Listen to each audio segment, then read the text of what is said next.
দ্বিতীয় বিবরণ তার 24 অধ্যায় তার 28 অধ্যায় 4 28 অধ্যায় 4 হালেলুয়া।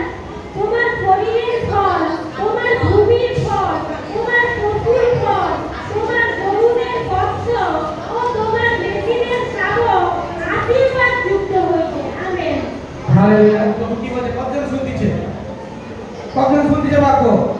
তোমার শরীরের ফল, ভালো করে শোনো, তোমার শরীরের ফল, তোমার ভূমির ফল, তোমার পশুর ফল, তোমার গরুদের বৎস ও তোমার তোমার মেষ আজকে আমাদের কাছে অনেক যে মেষ নেই, মেষিদের ফল শাবক আশীর্বাদযুক্ত হইবে। হালেলুয়া। আর যতক্ষণ তোমরা চার্চে নিয়মিত পরমেশ্বরের কাছে আসতিছ, যতক্ষণ চার্চে প্রভুর বাক্যকে শুনতিছ, বাক্য প্রচার করতিছ, সুসমাচারকে দূরে দূরে পৌঁছাচ্ছ, মনে রাখো তার ফল তোমরা কাটবে পবিত্র যিশুর নামে।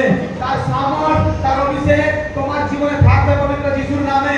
তোমাদের বিশ্বাসের প্রয়োজন আছে। ঈশ্বর বলে তোমার এখানে আসাতে তোমার বাড়িতে, গৃহবাড়িতে পশুরাও পর্যন্ত আশীর্বাদ যুক্ত হবে পবিত্র যিশুর নামে। হালেলুয়া।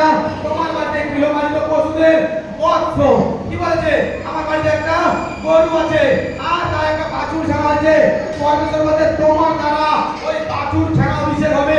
প্রভু যখন সেই বাছুর ছানাকে অভিষেক করছে, তোমার পুত্র কন্যাকে কি অভিষেক করবে না? হ্যাঁ কি না?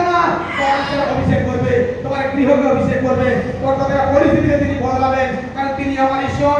তিনি তোমার প্রত্যেককে সবার সামনে আর যত বেড়াদি আর দুষ্ট তোমার সামনে যে জাল পেতে দিয়েছে, আর দুষ্ট তোমার সামনে পাহাড়কে দাঁড় করে দিয়েছে। কোন পাহাড়? ডিপ্রেশনের পাহাড়, চিন্তার পাহাড়। কিন্তু পরমেশ্বর বলছে আমি সরিয়ে দেবো যিশু মসির নামে। তোমার প্রত্যেকটা কিছু আমি আশীর্বাদ যুক্ত করবো পবিত্র যিশুর নামে, কারণ আমি জিহোবা, আমি তোমার ঈশ্বর, তোমার উদ্ধারার্থে আমি একমাত্র তোমার ঈশ্বর। যদি পূর্ণিমা করতে হয় তো তুমি আমার কাছে করো। আর যতজন ঈশ্বরের সামনে মাথা ঝুঁকাবে, ঈশ্বর তোমাদেরকে সমাজের সামনে উন্নত করতে পারে যিশু মসির নামে। যতজন ঈশ্বরের রাজ্যে দান করবে, এই সমাজে ঈশ্বর তাকে ধনী ব্যক্তি বানাবে প্রভু যিশুর নামে। হালেলুয়া। আর দেখো প্রভু চমৎকার করছেন, পরমেশ্বর বড় আশীর্বাদ করছেন প্রভু যিশু। পবিত্র পিতা পরমেশ্বর তোমার জীবনে বড় ব্লেসিং করে দিয়েছেন। হালেলুয়া। আর তোমরা বিশ্বাস করো ঈশ্বর তোমার প্রত্যেকটা ফলকে আশীর্বাদ যুক্ত করবে। ঈশ্বর তোমার প্রত্যেকটা জিনিসে, প্রত্যেকটা বস্তুতে তিনি অভিষেক করবেন। তিনি আমার তোমার ঈশ্বর, তিনি আমাদের সর্বদা প্রেম করেন, তিনি আমাদের সর্বদা ভালোবাসেন। হালেলুয়া।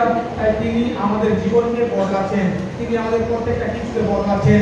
আজ তুমি যেখানে যাবে, আজ প্রভু যিশুর হাত থেকে প্রার্থনা করো, সেই জিনিস অভিষিক্ত হয়ে যাবে। হালেলুয়া।